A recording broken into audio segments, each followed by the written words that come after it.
Guys, ಇವತ್ತಿನ ಒಂದು horror ಸ್ಟೋರಿಯಲ್ಲಿ ನಾವು ಹೇಗೆ ಹಳ್ಳಿಯ 3 ಹುಡುಗಿಯರು ತಮ್ಮ PUC ನಂತರದ ಎಜುಕೇಶನ್ ಸಲುವಾಗಿ ಬೆಂಗಳೂರಿಗೆ ಬರ್ತಾರೆ ಅಂಡ್ ಇಲ್ಲಿನ ಒಂದು ಪ್ರತಿಷ್ಠಿತ ಕಾಲೇಜ್ ನಲ್ಲಿ ಅವರು ಅಡ್ಮಿಷನ್ ಮಾಡಿಸಿ ಅದೇ ಕಾಲೇಜಿನ ಒಂದು ಹಾಸ್ಟೆಲ್ ನಲ್ಲಿ ಅವರು ವಾಸವಾಗಿರ್ತಾರೆ. ಅಂತಹ ಒಂದು ಸಂದರ್ಭದಲ್ಲಿ ಅವರೊಂದಿಗೆ ಯಾವೆಲ್ಲ ಘೋಸ್ಟ್ ಆಕ್ಟಿವಿಟಿಗಳು ಅಂದ್ರೆ ಹಾರರ್ ಘಟನೆಗಳು ನಡೆಯುತ್ತವೆ, ಪ್ಲಸ್ ಅವರೊಂದಿಗೆ ಏನಾಯಿತು ಅನ್ನೋದನ್ನ ಈ ಸ್ಟೋರಿಯಲ್ಲಿ ನೋಡಲಿದ್ದೀವಿ. ಈ ಸ್ಟೋರಿ ಇದೆಯಲ್ಲ ಗಾಯ್ಸ್, ಇದು ಬಹಳ ದಿನದವರೆಗೆ ನಿಮ್ಮ ತಲೆಯಲ್ಲಿ ಉಳಿಯಲಿದೆ. ಯಾಕೆಂದ್ರೆ ಗಾಯ್ಸ್, ಇಂತಹ ಘಟನೆಗಳು ನಿಮ್ಮ ಜೀವನದಲ್ಲಿ ಯಾವಾಗಲಾದ್ರೂ ಒಂದಿನ ಆಗಬಹುದು ಆರ್ ಆಗಿರಬಹುದು. ಅಂಡ್ ದೆವ್ವಗಳು ನಮ್ಮನ್ನ ಹೇಗೆ ಇನ್ಫ್ಲೂಯೆನ್ಸ್ ಮಾಡ್ತವೆ ಅನ್ನೋದನ್ನ ಸಹ ಈ ಒಂದು ಸ್ಟೋರಿಯಿಂದ ನಾವು ತಿಳಿದುಕೊಳ್ಳಲಿದ್ದೀವಿ. ಸೊ ಗಾಯ್ಸ್, ಅಂತಹ ಒಂದು ಆಕ್ಟಿವಿಟಿಗಳು ಆರ್ ಡೇಂಜರಸ್ ಥಿಂಗ್ಗಳು ನಿಮ್ಮ ಜೀವನದಲ್ಲಿ ಆಗಿದ್ರೆ ನನಗೆ ಈ ಇಮೇಲ್ ಐಡಿಗೆ ಆರ್ ಏನು ಹೊಸ ಇನ್ಸ್ಟಾಗ್ರಾಮ್ ಐಡಿಯನ್ನ ಕ್ರಿಯೇಟ್ ಮಾಡಿದ್ದೀನಲ್ಲ ಗಾಯ್ಸ್, ಅದಕ್ಕೆ ನೀವು ಸೆಂಡ್ ಮಾಡಿ. ಅಂದ್ರೆ ಗಾಯ್ಸ್, ನಿಮಗೆ ಎದರಲ್ಲಿ ಅನುಕೂಲ ಆಗುತ್ತಲ್ಲ ಅದಕ್ಕೆ ನೀವು ಸೆಂಡ್ ಮಾಡಿ ಅಂತ ಹೇಳ್ತಾ ಯಾವುದೇ ತರ ಲೇಟ್ ಮಾಡದೆ ನಾವು ಡೈರೆಕ್ಟ್ ಸ್ಟೋರಿಗೆ ಜಂಪಿನ್ ಆಗೋಣ. ಗಾಯ್ಸ್, ನಮ್ಮ ಜೀವನದಲ್ಲಿ ನಾವು ಸಕ್ಸಸ್ಫುಲ್ ಆಗಬೇಕು, ಉನ್ನತ ಮಟ್ಟಕ್ಕೆ ಹೋಗಬೇಕು, ಬೆಂಗಳೂರಂದ್ರೆ ಹಾಗೆ, ಬೆಂಗಳೂರಂದ್ರೆ ಹೀಗೆ, ನಮ್ಮ ಕಾಲೇಜ್ನಲ್ಲಿ ನಾವು ಹೊಸ ಹೊಸ ಮೆಮರೀಸ್ಗಳನ್ನು ಕ್ರಿಯೇಟ್ ಮಾಡ್ಕೋಬೇಕು ಅಂತ 3 ಹಳ್ಳಿ ಹುಡುಗಿಯರು ತಮ್ಮ ಊರಿನಿಂದ ಬರೋ ಒಂದು ಸರ್ಕಾರಿ ಬಸ್ನಿಂದ ಬೆಂಗಳೂರಿಗೆ ಹಲವಾರು ರೀತಿಯ ಸಾವಿರಾರು ಕನಸುಗಳನ್ನು ಕಟ್ಕೊಂಡು ಫುಲ್ ನರ್ವಸ್ ಆಗಿ ಬರ್ತಾರೆ. ಇಲ್ಲಿ ಜನ ನಮ್ಮನ್ನ ಹೇಗೆ ಟ್ರೀಟ್ ಮಾಡ್ತಾರೆ ಅಂತ. ಅವ್ರು ಒಂದೇ ದಿನ ಹಾಸ್ಟೆಲ್ಗೆ ಬರ್ತಾರೆ ಗಾಯ್ಸ್, ಬಟ್ ಅವ್ರಿಗೆ ಗೊತ್ತಿರೋದಿಲ್ಲ ಅವ್ರೇನು ಹೊಸ ಹೊಸ ಒಳ್ಳೆ ಮೆಮೊರೀಸ್ಗಳನ್ನು ಕ್ರಿಯೇಟ್ ಮಾಡ್ಕೋಬೇಕಂತ ಬೆಂಗಳೂರಿಗೆ ಬಂದಿದ್ದಾರಲ್ಲ ಗಾಯ್ಸ್, ಅದು ಮುಂದೆ ಒಂದು ನೈಟ್ ಮೇರ್ ಆಗುತ್ತೆ ಅವರಿಗೆ. ಆ್ಯಂಡ್ ಅವರ ಜೀವನದಲ್ಲಿ ಕೆಟ್ಟ ಮೆಮೊರಿಗಳು ಸೇವ್ ಆಗ್ತವೆ ಅಂತ ಅವ್ರು ಮನಸ್ಸಿನಲ್ಲೂ ಅನ್ಕೊಂಡಿರೋದಿಲ್ಲ. ಸೊ ಹೀಗೆ ಅವ್ರು ಒಂದೇ ದಿನ ತಮ್ಮ ಹಾಸ್ಟೆಲ್ಗೆ ಕಾಲ್ನ ಇಡ್ತಾರೆ, ವಾರ್ಡನ್ ಭೇಟಿ ಆಗ್ತಾರೆ ಆ್ಯಂಡ್ ಅಲ್ಲಿರ್ತಕ್ಕಂತಹ ಫಸ್ಟ್ ಫ್ಲೋರ್ನ ಸೀನಿಯರ್ಸ್ಗೆ ಭೇಟಿ ಆಗ್ತಾರೆ. ಅದೇ ಥರ ಸೆಕೆಂಡ್ ಫ್ಲೋರ್ನಲ್ಲಿ ಇವರಿಗೆ ರೂಮ್ ಅಲೌಟ್ ಆಗಿರುತ್ತೆ. ಆ ಒಂದು ರೂಮ್ಗೆ ಬಂದು ಅಲ್ಲಿರೋ ಒಂದು ಕ್ಲಾಸ್ಮೇಟ್ಸ್ ಏನಿರ್ತಾರಲ್ಲ ಇವ್ರದ್ದು, ಅವರಿಗೆಲ್ಲ ಭೇಟಿ ಆಗ್ತಾರೆ ಗಾಯ್ಸ್. ಆ್ಯಂಡ್ ಹೀಗೆ ಅವರೊಂದಿಗೆ ಪರಿಚಯ ಮಾಡಿಕೊಂಡು ಎಕ್ದಮ್ ಖುಷಿಯಾಗಿ ಒಂದೇ ದಿನ ರೂಮ್ನಲ್ಲಿ ಮಲಗ್ತಾರೆ. ಬಟ್ ಅವ್ರಿಗೆ ಗೊತ್ತಿಲ್ಲ ಗಾಯ್ಸ್ ಮುಂದೆ ಏನು ಆಗುತ್ತೆ ಅಂತ. ಸೊ ಹೀಗೆ ಮತ್ತೆ ಮಾರನೇ ದಿನ ಹೊಸ ಕನಸುಗಳನ್ನು ಕಟ್ಕೊಂಡು ಸೀಮಾ, ನಿಶಾ, ಮೀನಾ ಈ 3 ಹುಡುಗಿಯರು ಕಾಲೇಜ್ಗೆ ಬಂದು ಕಾಲೇಜಿನ ಒಂದು ಫಸ್ಟ್ ಬೆಂಚ್ ಮೇಲೆ ಕುಳಿತುಕೋತಾರೆ. ಯಾಕಂದ್ರೆ ಗಾಯ್ಸ್, ಇವರು ರ್ಯಾಂಕ್ 1 ಸ್ಟೂಡೆಂಟ್ ಆಗಿರ್ತಾರೆ. ಅದರಲ್ಲಿ ಸೀಮಾ ಏನು ಇರ್ತಾಳಲ್ಲ ಗಾಯ್ಸ್, ಇವಳು ಫಸ್ಟ್ ರ್ಯಾಂಕ್ ಸ್ಟೂಡೆಂಟ್ ಆಗಿರ್ತಾಳೆ. ಸೊ ಹಾಗಾಗಿ ಇವ್ರು ಹೋಗಿ ಆ ಸೀಟ್ನ ಕಬ್ಜಾ ಮಾಡ್ಕೊಂಡ್ಬಿಡ್ತಾರೆ. ಆ್ಯಂಡ್ ಇವಾಗ ಏನಂದ್ರೆ ಗಾಯ್ಸ್, ಒಂದು ಬೋರಿಂಗ್ ಪ್ರೊಫೆಸರ್ ಬಂದು ತಾನು ಎಷ್ಟು ಕ್ರಿಯೇಟಿವ್ ಆಗಿದ್ದೀನಿ, ನನ್ನಷ್ಟು ಯಾರು ಆಕ್ಟಿವ್ ಇಲ್ಲ ಅಂತ ತನ್ನ ಇಂಟ್ರೊಡಕ್ಷನ್ನ ಕೊಟ್ಟು ಇವ್ರ ಕಡೆಯಿಂದ ಒಬ್ಬೊಬ್ಬರ ಕಡೆಯಿಂದ ಇಂಟ್ರೊಡಕ್ಷನ್ ತಗೊಳ್ಳಲು ಸ್ಟಾರ್ಟ್ ಮಾಡ್ತಾನೆ. ಹೀಗೆ ಇಂಟ್ರೊಡಕ್ಷನ್ ಸೆರೆಮನಿ ನಡೀತಾ ಇರುತ್ತೆ. ಆವಾಗ ಸೀಮಾಳ ಗಮನ ಏನು ಇರುತ್ತಲ್ಲ ಗಾಯ್ಸ್, ಅದು ಎಕ್ದಮ್ ಲಾಸ್ಟ್ ನಲ್ಲಿ ಒಂದು ಹುಡುಗಿ ಕೂತಿರ್ತಾಳೆ ಗಾಯ್ಸ್, ಎಕ್ದಮ್ ಲಾಸ್ಟ್ ಬೆಂಚ್ ನಲ್ಲಿ ಅವಳ ಹತ್ರ ಹೋಗುತ್ತೆ. ಹೋಗಿ ನೋಡಿದ್ರೆ ಗಾಯ್ಸ್, ಆ ಹುಡುಗಿದು ಡ್ರೆಸ್ ಒಂಥರ ಹಳೆಯದಿರುತ್ತೆ ಆ್ಯಂಡ್ ಅವಳು ಏನೋ ಬಹಳ ದಿನದಿಂದ ಸ್ನಾನನೇ ಮಾಡಿಲ್ಲ ಅನ್ನೋ ಹಾಗೆ ಕಾಣ್ತಾ ಇರುತ್ತೆ. ಪ್ಲಸ್ ಏನಂದರೆ ಗಾಯ್ಸ್, ಟೀಚರ್ ಸಹ ಆಕೆಯಿಂದ ಯಾವುದೇ ಥರ ಇಂಟ್ರೊಡಕ್ಷನ್ನ ತಗೋತಾ ಇಲ್ಲ ಆ್ಯಂಡ್ ಆ ಹುಡುಗಿ ಸಹ ಯಾರಿಗೂ ತನ್ನ ಇಂಟ್ರೊಡಕ್ಷನ್ನ ಕೊಡ್ತಾ ಇಲ್ಲ. ಹೀಗೆ ಅವಳು ಸೈಲೆಂಟಾಗಿ ಕೂತಿರ್ತಾಳೆ, ಎಕ್ದಮ್ ಸ್ಟ್ರೇಟಾಗಿ ನೋಡ್ತಾ ಇರ್ತಾಳೆ ಗಾಯ್ಸ್. ಅವಳು ಒಂಥರ ಮಿಸ್ಟೋರಿಯಸ್ ಗರ್ಲ್ ಇರ್ತಾಳೆ. ಸೊ ಇವಾಗ ಸೀಮಾಗೆ ಭಾಳ ಒಂಥರ ಅನಿಸುತ್ತೆ, ಆಕೆಯನ್ನು ಹೋಗಿ ಭೇಟಿ ಆಗಬೇಕು, ಅವಳ ಕ್ಯಾರೆಕ್ಟರ್ ಬಗ್ಗೆ ತಿಳ್ಕೊಬೇಕಂತ. ಸೊ ಇವಾಗ ಮಧ್ಯಾಹ್ನ ಲಂಚ್ ಅವರ್ಸ್ನಲ್ಲಿ ಸೀಮಾ ಹೇಳ್ತಾಳೆ, ಎದ್ದು ತನ್ನ ಫ್ರೆಂಡ್ಸ್ನ ಕರ್ಕೊಂಡು ಆ ಹುಡುಗಿ ಹತ್ರ ಹೋಗ್ತಾಳೆ. ಹೋಗಿ ಆಕೆ ಕೇಳ್ತಾಳೆ, hi what is your name ಅಂತ. ಬಟ್ ಆ ಹುಡುಗಿ ಯಾವುದೇ ಥರ ರಿಯಾಕ್ಷನ್ ಮಾಡ್ತಾ ಇಲ್ಲ, ಅವಳು ಜಸ್ಟ್ ಹೀಗೆ ಕುಂತಿರ್ತಾಳೆ ಗಾಯ್ಸ್, ಎಕ್ದಮ್ ಸ್ಟ್ರೇಟಾಗಿ ನೋಡ್ತಾ ಇರ್ತಾಳೆ. ಆಗ ಸೀಮಾ ಮತ್ತೆ ತನ್ನ ಕೈನ ಮುಂದೆ ಮಾಡಿ ಅಂತಾಳೆ, ಐ ಆಮ್ ಸೀಮಾ ಅಂತ. ಬಟ್ ಆ ಹುಡುಗಿ ಏನು ಮಾಡ್ತಾಳೆ ಅಂದರೆ ಗಾಯ್ಸ್, ಇವಳ ಫೇಸ್ ಆ್ಯಂಡ್ ಇವಳ ಕೈನ ನೋಡಿದವಳೆ ಅವಳು ಎಕ್ದಮ್ ಓಡೋಕೆ ಸ್ಟಾರ್ಟ್ ಮಾಡಿಬಿಡ್ತಾಳೆ ಗಾಯ್ಸ್ ಅಲ್ಲಿಂದ. ಆ್ಯಂಡ್ ಅವಳು ಅಲ್ಲಿಂದ ಮಾಯವಾಗಿಬಿಡ್ತಾಳೆ.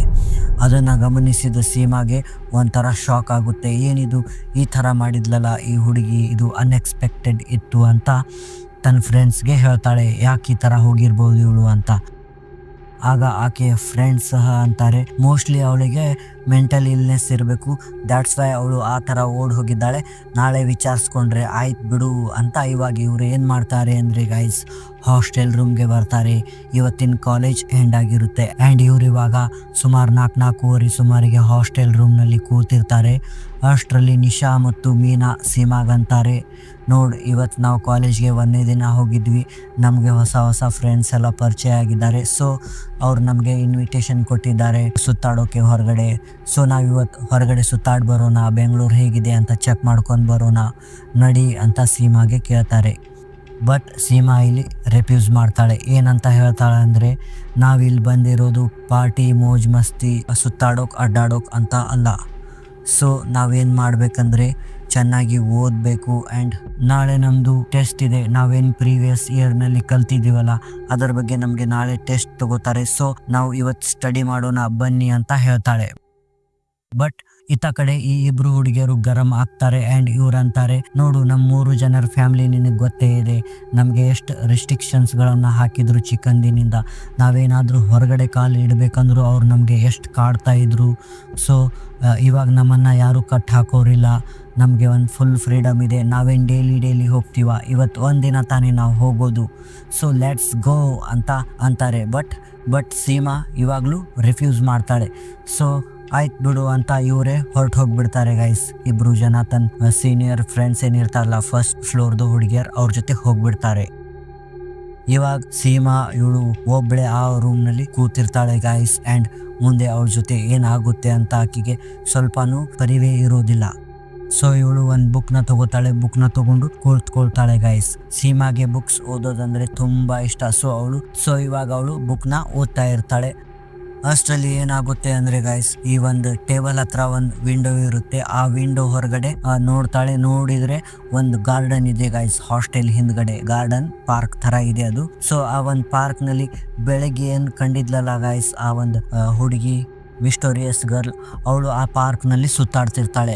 ಅವಳನ್ನು ನೋಡಿದ ತಕ್ಷಣ ಇವಳಿಗೆ ಅನಿಸುತ್ತೆ, ವಾವ್ ನಾನು ಹೊರಗಡೆ ಹೋಗಬೇಕು, ಎಷ್ಟು ಚೆನ್ನಾಗಿದೆ ಈ ಗಾರ್ಡನ್ ಅಂತ ಒಂದು ಆಸೆಯಲ್ಲಿ ಇವಳು ಗಾರ್ಡನ್ಗೆ ಹೋಗ್ಬಿಡ್ತಾಳೆ ಗೈಸ್, ರಿಫ್ರೆಶ್ಮೆಂಟ್ ಆಗಬೇಕಂತ.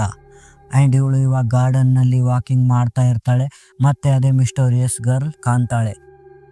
ಆಕೆ ಹತ್ರ ಇವಳು ಹೋಗಿ, ಹಾಯ್ ನೀನು ಮಧ್ಯಾಹ್ನ ಯಾಕೆ ಆ ಟೈಪ್ ಓಡ್ ಹೋದೆ ಅಂತ ಕೇಳ್ತಾಳೆ. ಬಟ್ ಆ ಹುಡುಗಿ ಇವಾಗಲೂ ಸಹ ಅದೇ ಥರ ಓಡ್ ಹೋಗ್ಬಿಡ್ತಾಳೆ ಗೈಸ್, ಅವಳಲ್ಲಿ ನಿಂದ್ರೋಕೆ ಹೋಗೋದಿಲ್ಲ. ಸೊ ಇವಾಗ ಸೀಮಾಗ್ ಮತ್ತೆ ಒಂಥರ ಅನಿಸುತ್ತೆ, ಏನಿದು ಇವಳು ಯಾಕೆ ಈ ಥರ ಮಾಡ್ತಾ ಇದ್ದಾಳೆ, ನಾನು ಹ್ಯಾಂಡ್ ಶೇಕ್ ಮಾಡೋಕೆ ಹೋದರೆ ನನ್ನ ಕೈ ಮತ್ತು ನನ್ನ ಮುಖ ನೋಡಿ ಅವಳು ಏನು ದೆವ್ವ ನೋಡಿದ್ದೀನೋ ಏನೋ ಅನ್ನೋ ಹಾಗೆ ಓಡ್ ಹೋಗ್ತಾ ಇದ್ದಾಳಲ್ಲ ಅಂತ ಅಂತಾಳೆ. ಯಾಕಂದರೆ ಇವಳು ಬುಕ್ಸ್ ಎಲ್ಲ ಬಹಳ ಓದಿರ್ತಾಳೆ ಆ್ಯಂಡ್ ನಾವು ಮಾಡಿರುವಂಥ ಹಾರರ್ ಸ್ಟೋರಿಗಳನ್ನು ಇವಳು ಕೇಳ್ತಾ ಇರೋದ್ರಿಂದ ಇವಳಿಗೆ ಅನಿಸುತ್ತೆ, ಮೋಸ್ಟ್ಲಿ ನನ್ನ ಹಿಂದೆ ಯಾವುದಾದ್ರೂ ದೆವ್ವ ಬಿದ್ದಿದೆಯೋ ಏನೋ, ಹಾಸ್ಟೆಲ್ಗಳಲ್ಲಿ ದೆವ್ವ ಹಿಂದೆ ಬೀಳುತ್ತಂತೆ. ಸೊ ಹಾಗಾಗಿ ನನ್ನ ಹಿಂದೆ ದೆವ್ವ ಬಿದ್ದಿರ್ಬೋದು, ಮೋಸ್ಟ್ಲಿ ಅದನ್ನು ನೋಡ್ಕೊಂಡು ಇವಳು ಓಡೋಗಿರ್ಬೇಕಂತ ತನ್ನಲ್ಲೇ ತನ್ನ ಕಾಮಿಡಿ ಮಾಡ್ಕೊಂಡು ಇವಳು ರೂಮ್ಗೆ ಬರ್ತಾಳೆ ಗೈಸ್. ಬಟ್ ಇವಳಿಗೆ ಗೊತ್ತಿಲ್ಲ ಏನು ಮುಂದಾಗುತ್ತೆ ಅಂತ. ಸೊ ಹೀಗೆ ಇವಳು ರೂಮ್ಗೆ ಬಂದಿದ್ದಾಳೆ. ಇವಾಗ ರೂಮ್ನಲ್ಲಿ ಕೂತ್ಕೊಂಡಿದ್ದಾಳೆ ಆ್ಯಂಡ್ ಇವಳಿಗೆ ಅನಿಸುತ್ತೆ ಇವಾಗ ಕಾಫಿ ಕುಡಿಬೇಕಂತ. ಸೊ ಹೀಗೆ ಇವಳು ಕಾಫಿ ಪ್ಯಾಕೆಟ್ನ ಎತ್ಕೋತಾಳೆ. ಅಷ್ಟರಲ್ಲಿ ಫೋನ್ ಕಾಲ್ ರಿಂಗ್ ಆಗೋಕೆ ಸ್ಟಾರ್ಟ್ ಆಗುತ್ತೆ. ಇವಳು ಬಂದು ನೋಡಿದರೆ ಗೈಸ್, ನಿಶಾ ಫೋನ್ನ ರೂಮ್ನಲ್ಲೇ ಬಿಟ್ಟು ಹೋಗ್ಬಿಟ್ಟಿದ್ದಾಳೆ. ಸೊ ಆ ಫೋನ್ ಎತ್ಕೊಂಡ ತಕ್ಷಣ ಅದರಲ್ಲಿ ನೋಡಿದರೆ ನಿಶಾಳ ಮದರ್ ಕಾಲ್ ಮಾಡಿದ್ದಾಳೆ. ಇವಾಗ ಇವಳು ಏನಾದರೂ ನಿಶಾ ಹೊರಗಡೆ ಸುತ್ತಾಡೋಕೆ ಹೋಗಿದ್ದಾಳೆ ಅಂತ ಹೇಳಿದರೆ ಕೆಲಸ ಎಲ್ಲ ಕೆಟ್ಬಿಡುತ್ತೆ ಆ್ಯಂಡ್ ಅವ್ರ ತಾಯಿ ಇವಳಿಗೆ ಬೈತಾರೆ. ಸೊ ದ್ಯಾಟ್ಸ್ ವೈ ಅವಳು ಫೋನ್ ಪಿಕ್ ಮಾಡ್ತಾಳೆ ಆ್ಯಂಡ್ ತುಂಬ ಒಂದು ಟೆನ್ಷನ್ನಲ್ಲಿ ಹೇಳ್ತಾಳೆ, ಅಮ್ಮ ಹೀಗೆ ನಿಶಾ ಏನಿದ್ದಾಳಲ್ಲ ಅವಳು ವಾಶ್ರೂಮ್ಗೆ ಹೋಗಿದ್ದಾಳೆ, ಅವಳು ಬಂದ ತಕ್ಷಣ ನಾನು ನಿಮಗೆ ಕಾಲ್ ಮಾಡೋಕೆ ಹೇಳ್ತೀನಿ ಅಂತ ಸುಳ್ಳು ಹೇಳಿಬಿಡ್ತಾಳೆ ಗೈಸ್. ಯಾಕಂದರೆ ಗೈಸ್, ಫ್ರೆಂಡ್ಸ್ನ ನಾವು ಇಲ್ಲಿ ಉಳಿಸ್ಬೇಕಲ್ಲ ಅನ್ನೋ ಒಂದು ಒಳ್ಳೆ ದೃಷ್ಟಿಯಿಂದ ಅವಳು ಹೇಳ್ತಾಳೆ. ಇವಾಗ ಅವಳು ಮತ್ತೆ ಆ ಕಾಫಿ ಪ್ಯಾಕೆಟ್ ಕೈಯಲ್ಲಿ ಹಿಡ್ಕೊಂಡು ನಿಂತಿರ್ತಾಳೆ. ಅಷ್ಟರಲ್ಲಿ ಅನ್ಸುತ್ತೆ ಯಾರೋ ನನ್ನನ್ನು ಹಿಂಬಾಲಿಸ್ತಾ ಇದ್ದಾರೆ, ಯಾರೋ ಆ ಡೋರ್ ಹತ್ರ ನಿಂತ್ಕೊಂಡಿದ್ದಾರೆ ಅಂತ. ಅಂದ್ರೆ ಗಾಯ್ಸ್, ಅಲ್ಲಿ ಒಂದು ಶಾಡೋ ಬೀಳ್ತಾ ಇರುತ್ತೆ ಆ ಡೋರ್ ಹಿಂದ್ಗಡೆ, ಏನೋ ಒಂಥರ ಆಗ್ತಾ ಇರುತ್ತೆ. ಅಂಡ್ ನಿಮ್ಗೆ ಗೊತ್ತಿದೆ ಅಲ್ಲ ಗಾಯ್ಸ್, ಸಂಜೆ ಹೊತ್ತಿಗೆ ಹಾಸ್ಟೆಲ್ ಎಲ್ಲ ಹೆಂಗ್ ಆಗಿರುತ್ತೆ ಅಂತ, 6:30 ಸುಮಾರಿಗೆ ಡಿಮ್ ಲೈಟ್ಸ್ ಎಲ್ಲ ಇರುತ್ತೆ ಅಂತ. ಸೊ ಇವಾಗ ಅವಳು ಸೈಲೆಂಟ್ ಆಗಿ ಆ ಡೋರ್ ಹತ್ರ ಹೋಗ್ತಾಳೆ. ಡೋರ್ ಓಪನ್ ಮಾಡಿ ನೋಡಿದ್ರೆ ಗಾಯ್ಸ್, ಆ ಹುಡುಗಿ ಏನಿದ್ದಾಳಲ್ಲ ಮತ್ತೆ ಅವಳು ಅಲ್ಲಿ ಎದುರುಗಡೆನೆ ನಿಂತ್ಕೊಂಡ್ಬಿಟ್ಟಿರ್ತಾಳೆ ಆ್ಯಂಡ್ ಅವಳು ಇವಳನ್ನೇ ನೋಡ್ತಾ ಇದ್ದಾಳೆ. ಇವಳನ್ನು ಅವಳು ಏನೋ ಸಾಯಿಸ್ಬಿಡ್ತಾಳೋ ಏನೋ ಅನ್ನೋ ಹಾಗೆ. ಬಟ್ ಸೀಮಾ ಆಕೆಯ ಬಗ್ಗೆ ಏನು ತಲೆ ಕೆಡಿಸ್ಕೊಳ್ಳೋದೆ ಅವಳಂತಾಳೆ, ಯಾಕೆ ನೀನ್ ಈ ತರ ಕದ್ದು ಮುಚ್ಚಿ ನನ್ನ ರೂಮ್ನಿಂದ ಹನಿಕ್ ಹಾಕಿ ನೋಡ್ತಾ ಇದೀಯಾ, ಬಾ ನೀನು ನನ್ನ ಕ್ಲಾಸ್ಮೇಟ್ ಒಳಗೆ ಬಾ ಕೂತ್ಕೋ, ನಾನು ಕಾಫಿ ಮಾಡ್ತಾ ಇದ್ದೀನಿ, ಕಾಫಿ ಕುಡ್ಕೊಂಡು ಮಾತಾಡೋಣ ಅಂತ ತನ್ನ ಕೈಯನ್ನು ಆಕೆ ಭುಜದ ಮೇಲೆ ಇಡೋಕೆ ಹೋಗ್ತಾಳೆ ಗಾಯ್ಸ್. ಮತ್ತೆ ಆ ಹುಡುಗಿ ಎಕ್ದಮ್ ಸಿಟ್ನಲ್ಲಿದ್ದವಳು, ಆಕೆಗೆ ಏನಾಗುತ್ತೋ ಏನೋ ಗೊತ್ತಿಲ್ಲ, ಅಲ್ಲಿಂದ ಗಾಯಬ್ ಆಗಿಬಿಡ್ತಾಳೆ ಆ್ಯಂಡ್ ಅಲ್ಲಿಂದ ಓಡೋಗ್ಬಿಡ್ತಾಳೆ. ಸೀಮಾಗೆ ಇವಾಗ ಅನಿಸುತ್ತೆ, ಏನಿದು ಈ ಥರ ಆಯಿತು, ಇವಳೆಲ್ಲಿ ಕಾಣ್ತಾನೇ ಇಲ್ವಲ್ಲ ಅಂತ. ಸೊ ಹೋಗ್ಲಿ ಬಿಡು, ನಾಳೆ ಕ್ಲಾಸ್ನಲ್ಲಿ ಹಿಡಿದು ಕೇಳಿದ್ರೆ ಆಯಿತು ಅಂತ ಇವಳು ಮತ್ತೆ ತನ್ನ ರೂಮ್ಗೆ ಬರ್ತಾಳೆ. ಬಂದು ಒಳಗಡೆ ಕಾಫಿ ಎಲ್ಲ ಮಾಡ್ಕೊಂಡು ಇವಾಗ ಇನ್ನೇನು ಸಿಪ್ ಬೈ ಸಿಪ್ ಕುಡಿಬೇಕು. ಅಷ್ಟರಲ್ಲಿ ಮತ್ತೆ ಕಾಲ್ ರಿಂಗ್ ಆಗುತ್ತೆ. ನೋಡಿದ್ರೆ ಮತ್ತೆ ನಿಶಾಳ ಮದರ್ ಕಾಲ್ ಮಾಡಿದ್ದಾಳೆ. ಸೊ ಇವಾಗ ನಿಶಾಳ ಮದರ್ ಈಕೆಗೆ ತುಂಬಾ ಜೋರಾಗಿ ಬೈತಾ ಇರ್ತಾಳೆ. ಏನ್ ನೀನ್ ಸುಳ್ಳು ಹೇಳಿದ್ಯಲ್ಲ, ನಾನು ನಿನ್ನನ್ನ ಎಷ್ಟು ನಂಬಿದೆ, ನಿನ್ ಭರೋಸೆ ಮೇಲೆ ತಾನೇ ನನ್ನ ಮಗಳನ್ನ ಅಲ್ಲಿ ಕಳಿಸಿದ್ದು. ಅಂಡ್ ಅವಳು ನೋಡಿದ್ರೆ ಇವಾಗ ಹೊರಗಡೆ ಸುತ್ತಾಡೋಕ್ ಹೋಗಿದ್ದಾಳೆ, ನಿನಗೆ ಗೊತ್ತಾಗೋದಿಲ್ವಾ ಹೇಗೆ ಸುಳ್ಳು ಹೇಳೋಕೆ ಅಂತ, ಹೀಗೆ ಬ್ಲಾ ಬ್ಲಾ ಏನೇನೋ ಬೈತಾರೆ ಗಾಯ್ಸ್. ಫುಲ್ ಸಿಟ್ಟಾಗಿರ್ತಾರೆ. ಈತ ಕಡೆ ಸೀಮಾ ಫುಲ್ ಡೌನ್ ಆಗಿಬಿಟ್ಟಿರ್ತಾಳೆ. ಏನು ನನ್ನ ಜೊತೆ ಬೆಳಗ್ಗೆಯಿಂದ ಈ ಥರ ಆಗ್ತಾ ಇದೆ ಅಂತ. ಸೊ ಅವಳು ಅನ್ಕೊಂತಾಳೆ, ಮೋಸ್ಟ್ಲಿ ಮೀನಾಗೆ ಅವ್ರು ಕಾಲ್ ಮಾಡಿರ್ಬೇಕು, ಮೀನಾ ಹತ್ರ ಫೋನ್ ಇದೆಯಲ್ಲ, ಸೊ ಹಾಗಾಗಿ ಗೊತ್ತಾಗಿರ್ಬೇಕು ಬಿಡು ಅಂತ ಇವಳು ಮತ್ತೆ ತನ್ನ ಕಾಫಿಯನ್ನು ಹಿಡ್ಕೊಂಡ ತಕ್ಷಣ ಮತ್ತೆ ಡೋರ್ ಹತ್ರ ಯಾರೋ ನಿಂತಂಗಾಗುತ್ತೆ ಗಾಯ್ಸ್. ಇವಾಗ ಇದು ಓವರ್ ಆಯಿತು ಅಂತ ಇವಳು ಹೋಗಿ ಡೋರ್ ಓಪನ್ ಮಾಡಿ ನೋಡಿದರೆ ಮತ್ತೆ ಇವಾಗ ಆ ಹುಡುಗಿ ನಿಂತಿದ್ದಾಳೆ ಗಾಯ್ಸ್. ಬಟ್ ಈ ಸತಿ ಅವಳು ಸಿಟ್ಟಾಗಿ ನೋಡ್ತಾ ಇಲ್ಲ. ಈ ಸತಿ ಅವಳು ಫುಲ್ ಸ್ಮೈಲ್ ಮಾಡ್ತಾ ಇದ್ದಾಳೆ, ಒಂಥರ ಕ್ರೀಪಿ ಸ್ಮೈಲ್ ಮಾಡ್ತಾ ಇದ್ದಾಳೆ. ಇವಾಗ ಮತ್ತೆ ಸೀಮಾ ಕೇಳ್ತಾಳೆ, ಏನಾಯ್ತು ನಿನ್ಗೆ, ಈ ತರ ಯಾಕೆ ಮಾಡ್ತಾ ಇದೀಯಾ ನೀನು, ಬಾ ಇಲ್ಲಿ ಒಳಗಡೆ ಅಂತಾಳೆ. ಅಂದ ತಕ್ಷಣ ಆ ಹುಡುಗಿ ಮತ್ತೆ ಅಲ್ಲಿಂದ ಹೋಗ್ತಾಳೆ ಗಾಯ್ಸ್. ಆಕೆಗೆ ಏನ್ ಅನ್ಸಿತೋ ಏನೋ ಗೊತ್ತಿಲ್ಲ. ಸೊ ಹೀಗೆ ನಡೀತಾ ಇರುತ್ತೆ. ಹೀಗೆ 2-3 ಬರೆ ಆಗಿರುತ್ತೆ. ಆ್ಯಂಡ್ ಇವಾಗ ಸೀಮಾಗೆ ಫುಲ್ ಸಿಟ್ ಬಂದಿರುತ್ತೆ. ಅವಳು ಹೀಗೆ ಕೂತ್ಕೊಂಡಿರ್ತಾಳೆ ಗಾಯ್ಸ್, ಇವಳು ಮತ್ತೆ ಬರ್ಲಿ ಅಂತ. ಅಷ್ಟರಲ್ಲಿ ಮತ್ತೆ ಡೋರ್ ಬೆಲ್ ರಿಂಗ್ ಆಗುತ್ತೆ. ಇವಾಗ ಇವಳು ಏಕ್ದಮ್ ಸಿಟ್ನಲ್ಲಿ ಅವಳ ಮುಖಕ್ಕೆ ಪಂಚ್ ಮಾಡ್ಬೇಕಂತ ಇವಳು ಹೋಗ್ತಾಳೆ ಗಾಯ್ಸ್. ಹೋಗಿ ನೋಡಿದ್ರೆ ಅಲ್ಲಿ ನಿಶಾ ಮತ್ತು ಮೀನಾ ಇರ್ತಾರೆ. ಅಯ್ಯೋ ನೀವಾ, ಒಳಗಡೆ ಬನ್ನಿ ಅಂತಾಳೆ. ಅಂದ ತಕ್ಷಣ ಇವರಿಬ್ರು ಕೇಳ್ತಾರೆ, ಯಾಕೆ ಸೀಮಾ, ಯಾಕೆ ಈ ಥರ ಸಿಟ್ ಆಗಿದೆಯಾ, ಏನಾಯಿತು ನಿನಗೆ ಅಂತ ಅಂದಾಗ ಸೀಮಾ ಅಂತಾಳೆ, ಹೀಗೆ ಬೆಳಗ್ಗೆ ನಮ್ಮ ಕ್ಲಾಸ್ ರೂಮ್ನಲ್ಲಿ ಒಂದು ಹುಡುಗಿ ಕೂತಿದ್ಲಲ್ಲ ಲಾಸ್ಟ್ ಬೆಂಚ್ನಲ್ಲಿ, ಆ ಹುಡುಗಿ ನನಗೆ ಸಂಜೆಯಿಂದ ತುಂಬಾ ಕಾಟ ಕೊಡ್ತಾ ಇದ್ದಾಳೆ. ಅವಳು ಬರ್ತಾಳೆ, ನಿಂತ್ಕೋತಾಳೆ, ಹೋಗ್ತಾಳೆ. ಒಮ್ಮೆ ನನ್ನನ್ನು ಸಾಯಿಸೋ ತರ ನೋಡ್ತಾಳೆ, ಇನ್ನೊಮ್ಮೆ ಕ್ರಿಪಿ ಸ್ಮೈಲ್ ಮಾಡ್ತಾಳೆ. ಯಾಕೆ ಈ ತರ ಮಾಡ್ತಾ ಇದ್ದಾಳೋ ಏನೋ ಗೊತ್ತಿಲ್ಲ. ಅಂಡ್ ಆಕೆ ಮೈಯಿಂದ ತುಂಬಾ ಗಬ್ಬು ವಾಸನೆ ಬರ್ತಾ ಇದೆ. ಬಹಳ ದಿನದವರೆಗೆ ಅವಳೇನ್ ಸ್ನಾನನೇ ಮಾಡಿಲ್ಲ ಏನೋ ಅನ್ನೋ ಹಾಗೆ ಆಗ್ತಾ ಇದೆ ಅಂತ ಅಂತಾಳೆ. ಅಂದಾಗ ನಿಶಾ ಮತ್ತು ಮೀನಾ ಅಂತಾರೆ, ಆ ಹುಡುಗಿನ ಬೈ ದ ಬೈ ಅವಳ ಹೆಸರು ದೀಪಾ ಅಂತೆ. ಅಂಡ್ ಅವಳು ಆ ತರ ಇಲ್ವಲ್ಲ, ಅವಳು ಸೋ ಸ್ವೀಟ್ ಗರ್ಲ್ ಆಗಿದ್ದಾಳೆ. ಅಂಡ್ ಅವಳು ಆಗ್ಲೇನೆ ನಮ್ ಜೊತೆ ಮಾತಾಡಿದ್ಲು, ತನ್ನ ಬಗ್ಗೆ ಎಲ್ಲ ಹೇಳ್ಕೊಂಡ್ಲು. ಪ್ಲಸ್ ಆಕೆಯ ಮೈಯಿಂದ ಒಂದು ಸುಗಂಧಿತ ವಾಸನೆ ಬರ್ತಾ ಇತ್ತು, ನೀನ್ ನೋಡಿದ್ರೆ ಗಬ್ಬು ವಾಸನೆ ಅಂತ ಇದೆಯಾ, ಏನಾಗಿದೆ ನಿನ್ಗೆ ಅಂತ ಅಂದಾಗ ಸೀಮಾ ಕೇಳ್ತಾಳೆ, ನಿಮ್ಗೆಲ್ಲಿ ಭೇಟಿಯಾಗಿದ್ಲು ಅವಳು ಅಂದಾಗ ನಿಶಾ ಅಂತಾಳೆ, ಹೀಗೆ ನಾವು ಮೇಲೆ ಹತ್ಕೊಂಡು ಬರ್ತಾ ಇದ್ವಾ, ಅವಾಗ ಅವಳು ಕೆಳಗಡೆ ಇಳ್ಕೊಂಡು ಹೋಗ್ತಾ ಇದ್ಲು. ಸೊ ಆವಾಗ ಅವಳು ನಮ್ ಜೊತೆ ಮಾತಾಡಿದ್ಲು, full friendly and kind hearted person ಆಗಿದ್ದಾಳೆ ಅವಳು ಅಂತ ಹೇಳ್ತಾರೆ. ಅವಾಗ ಸೀಮಾ ಅಂತಾಳೆ, ಆಯ್ತಾಯ್ತು ಹೋಗ್ಲಿ ಬಿಡಿ ಅದ್ರ ಬಗ್ಗೆ ಅಂತ ಅಂದು ಇವಾಗ ಇವ್ರು ಮತ್ತೆ ಗಾಯ್ಸ್ ಕೂತ್ಕೊಂಡಿರ್ತಾರೆ. ಹೀಗೆ 3 ಜನ ಮಾತಾಡ್ಕೊಂಡು ಕೂತ್ಕೊಂಡಿರ್ತಾರೆ ಗಾಯ್ಸ್, ಹೊರಗಡೆ ಏನೇನ್ ಆಯ್ತು ಅಂತ. ಅಷ್ಟರಲ್ಲಿ ಮತ್ತೆ ನಿಶಾಳ್ ಮದರ್ದು ಕಾಲ್ ಬರುತ್ತೆ. ಈ ಸತಿ ನಿಶಾ ಫೋನ್ ಎತ್ತಾಳೆ. ಅಂಡ್ ಎತ್ತಿದ ತಕ್ಷಣ ಆ ಕಡೆಯಿಂದ ಆ ತಾಯಿ ಏಕ್ದಮ್ ಸೀಟ್ನಲ್ಲಿ ಬದ್ ಎಲ್ಲ ಬೇಗಳನ್ನ ಬೈದು ಆಕೆಗೆ ಉಗುದು ಉಪ್ಪಿನಕಾಯಿ ಹಾಕ್ಬಿಡ್ತಾಳೆ.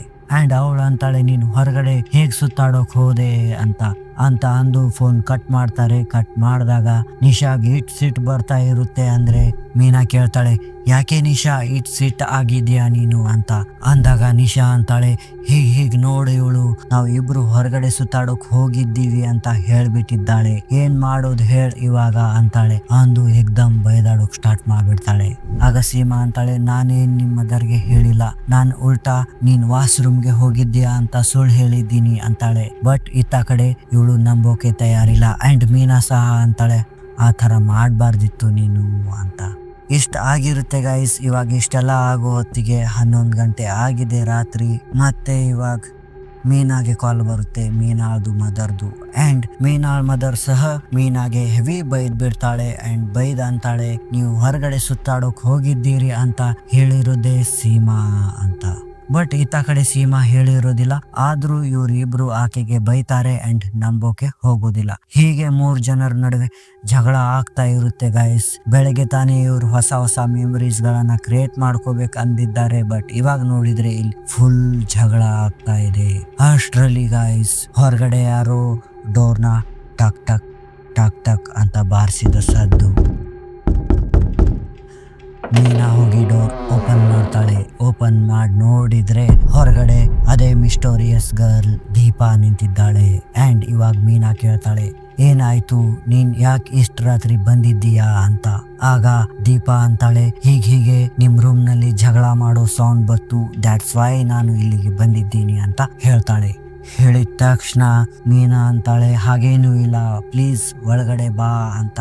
ಆಗ ಸೀಮಾ ಅಂತಾಳೆ, ಬಂದ್ಬಿಡು ಒಳಗೆ, ಇತ್ತ ಕಡೆ ಕಾಲಿಟ್ರೆ ನೋಡ್ ನಾನ್ ನಿನ್ ಕಾಲ್ ಕಟ್ ಮಾಡ್ತೀನಿ. ಬೆಳಗ್ಗೆಲಿಂದ ನೀನ್ ಕಾಡಿಸ್ತಾ ಇದೆಯಾ ಅಂಡ್ ಇವ್ರು ಸಹ ಇವಾಗ ನನ್ನನ್ನ ಕಾಡಿಸ್ತಿದ್ದಾರೆ ಅಂತ ಹಿಗ್ಗ ಮುಗ್ಗ ಸೀಮಾ ಬೈತಾಳೆ ಅಂಡ್ ಬೈದಂತಾಳೆ, ಪ್ಲೀಸ್ ಗೆಟ್ ಔಟ್, ಹೋಗಿಲಿಂದ ಓಡಿ ಅಂತ ಅಂತಾಳೆ. ಬಟ್ ಗೈಸ್ ಆಗ ಆ ಸಿಚುವೇಶನ್ ನ ಸಂಭಾಳಿಸ್ಕೊಂಡು ನಿಶಾ ಅಂತಾಳೆ, ಇಲ್ಲ ಆಕೆ ಮಾತೆ ನಿನ್ ತಲೆ ಕೆಡ್ಸ್ಕೋಬೇಡ, ಪ್ಲೀಸ್ ಒಳಗಡೆ ಬಂದ್ ಕೂತ್ಕೋ ಅಂತಾರೆ. ಅಂಡ್ ಇವಾಗ ಫಸ್ಟ್ ಟೈಮ್ ದೀಪಾ ಆ ರೂಮ್ಗೆ ಕಾಲ್ ಇಡ್ತಾಳೆ ಗೈಸ್. ಎಂಟರ್ ಆಗ್ತಾಳೆ. ಎಂಟರ್ ಆಗಿ ದೀಪಾ ಆಡೋ ಒಂದೇ ಮಾತೆ ಏನ್ ಅಂದ್ರೆ ಗೈಸ್, ಮೋಸ್ಟ್ಲಿ ನನಗನ್ಸುತ್ತೆ ಸೀಮಾಗೆ ನಿಮ್ ಮೇಲೆ ಉರಿ ಬಿದ್ದಿದೆ, ಯಾಕಂದ್ರೆ ನೀವು ಆಕೆಯನ್ನ ಬಿಟ್ಟು ಹೊರಗಡೆ ಹೋಗಿದ್ದೀರಿ ಅಂಡ್ ನೆಕ್ಸ್ಟ್ ಟೈಮ್ ನೀವು ಹೊರಗಡೆ ಹೋಗ್ಬಾರ್ದು ಅಂತ ಜಲಸಿ ಫೀಲ್ ಮಾಡ್ಕೊಂಡು ನೀವು ಆಕೆ ತರ ರೂಮ್ ನಲ್ಲಿನೇ ಕೂತ್ಕೋಬೇಕು ಅಂತ ಅವಳು ನಿಮ್ ಮದರ್ಗೆ ಫಿಟ್ಟಿಂಗ್ ಇಟ್ಟಿದ್ದಾಳೆ.